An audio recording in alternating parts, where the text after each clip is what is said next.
Het Rijk steekt 52 miljoen euro in het aanpakken van werklozen in het noorden.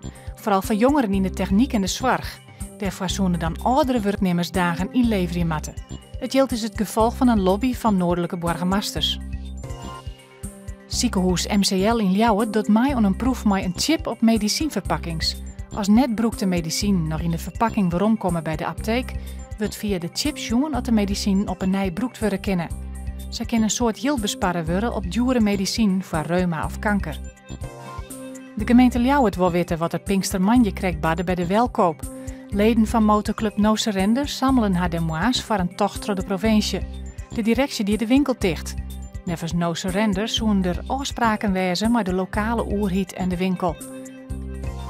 De wanne op het Kallemooi feest op Skiermonzeeg is zoen weer uit de koer hellen. De beste bescherming hier bezwier maken, omdat de wanne 3 dagen lang in een koer boppen in een peel zit. Nevens de organisatie wie het een prachtig feest, zal de traditie op Skier bestaan blijven. Joen en vannacht op Gwonplakken dampwaar, het wordt 10 graden.